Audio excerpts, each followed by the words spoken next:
For decades, the conflict between Israel and Palestine has shaped the region. But on October 7th, 2023, everything changed. Hamas launched a massive and unexpected attack on Israel, igniting a war that would bring devastation to both sides. But why did this happen? What led to this moment? Since 2007, Israel and Egypt have tightly controlled Gaza's borders, restricting the movement of people and goods. The goal?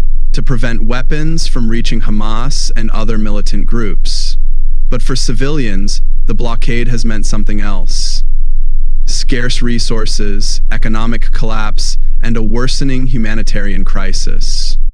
Tensions have also been rising in Jerusalem, particularly at the Al-Aqsa Mosque, one of the holiest sites in Islam. Repeated clashes between Israeli security forces and Palestinian worshippers have fueled anger across the Muslim world, with Hamas positioning itself as a defender of Palestinian rights. Meanwhile, Israeli settlements in the West Bank have continued to expand. These settlements are considered illegal under international law, yet they keep growing, displacing Palestinian communities and intensifying resentment. Another long-standing issue is Palestinian prisoners. Thousands remain in Israeli jails, many held without trial. The release of these prisoners has been a major demand of Hamas, adding more pressure to the already boiling situation. And then there's the shifting political landscape. In recent years, Israel has been normalizing relations with Arab nations through agreements like the Abraham Accords, but for Palestinians, these deals felt like a betrayal, sidestepping their struggle and leaving them increasingly isolated. It was a quiet Saturday morning in Israel. People were waking up, children were playing, and families were preparing for the day. But within minutes, everything changed. At around 6:30 a.m. on October 7, 2023, Hamas launched a massive and unprecedented attack on Israel. Over 3,000 rockets were fired into Israeli cities, triggering air raid sirens across the country. But this was just the beginning. While Israeli defense systems scrambled to intercept the rockets, Hamas militants stormed across the border. Using motorbikes, pickup trucks, and even paragliders, they infiltrated Israeli communities near Gaza, catching the country off guard.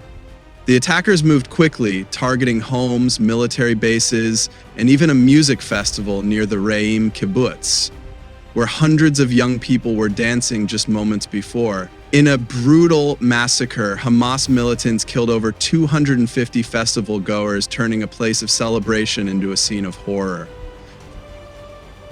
In the chaos, Hamas fighters broke into homes, killing civilians and taking hostages.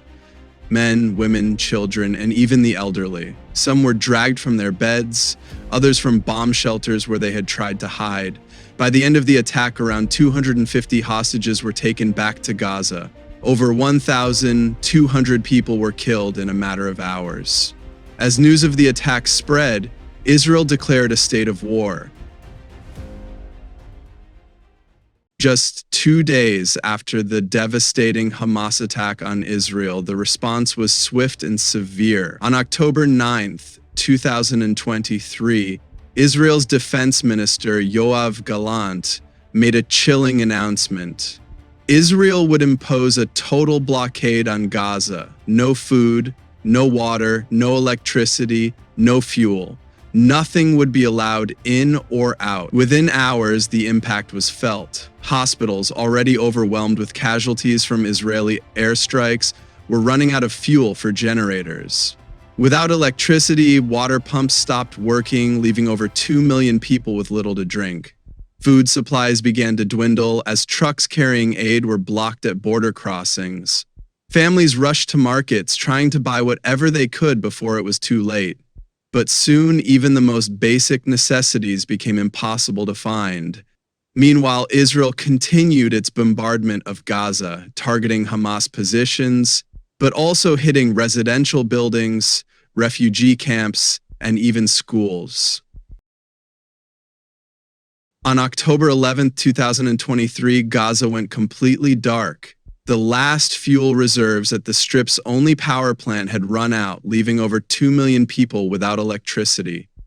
Hospitals struggled to keep life support machines running. Doctors performed surgeries by flashlight, knowing that without power, many patients wouldn't survive.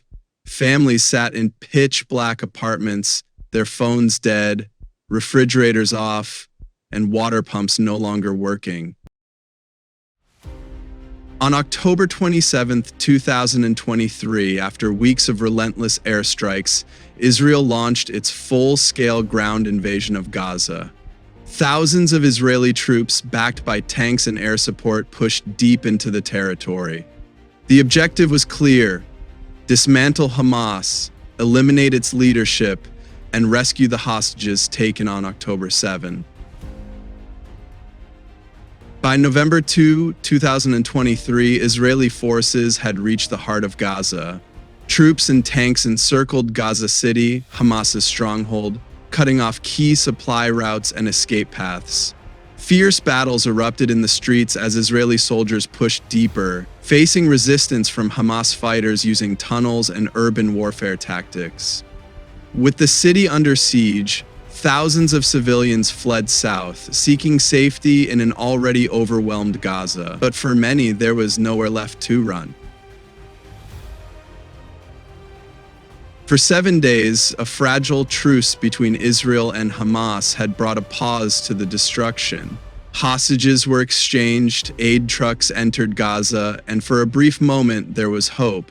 But on December 1, 2023, the ceasefire collapsed. Within minutes, Israeli airstrikes hit Gaza, and Hamas resumed rocket fire into Israel. The war was back, and deadlier than ever. Gaza had faced one of the most brutal attacks for months to come.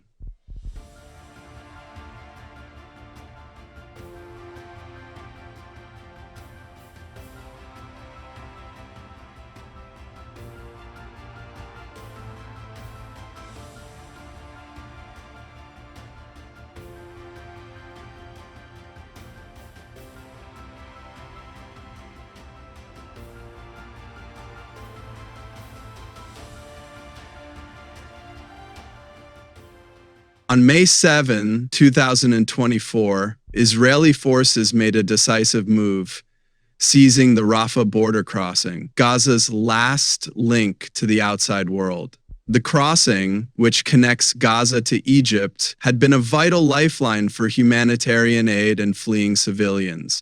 But with Israeli troops in control, that lifeline was cut. Israel had warned tens and thousands of Palestinians sheltering in parts of eastern Rafah to evacuate. The fall of Rafah marked a turning point, one that left Gaza more isolated than ever before. On October 16, 2024, in a pivotal moment of the ongoing conflict, Israeli Defense Forces announced the elimination of Yahya Sinwar, the leader of Hamas. Sinwar, a key architect of the October 7, 2023 attacks on Israel, had been one of the nation's most wanted figures. During a routine patrol in Rafah, southern Gaza, a firefight ensued, resulting in the death of Sinwar and his associates. This operation marked a significant milestone in Israel's campaign against Hamas. Prime Minister Benjamin Netanyahu hailed the operation as an important landmark in the decline of the evil rule of Hamas, underscoring Israel's commitment to dismantling the group's leadership. After 15 months of relentless conflict, a breakthrough emerged. On January 15, 2025, mediated by the United States, Egypt, and Qatar, Israel and Hamas agreed to a ceasefire, signaling a potential end to the prolonged hostilities. As part of the agreement, Hamas committed to releasing 33 Israeli hostages, including women, children, and the elderly, abducted during the October 7, 2023 attacks. In exchange, Israel agreed to free hundreds of Palestinian prisoners.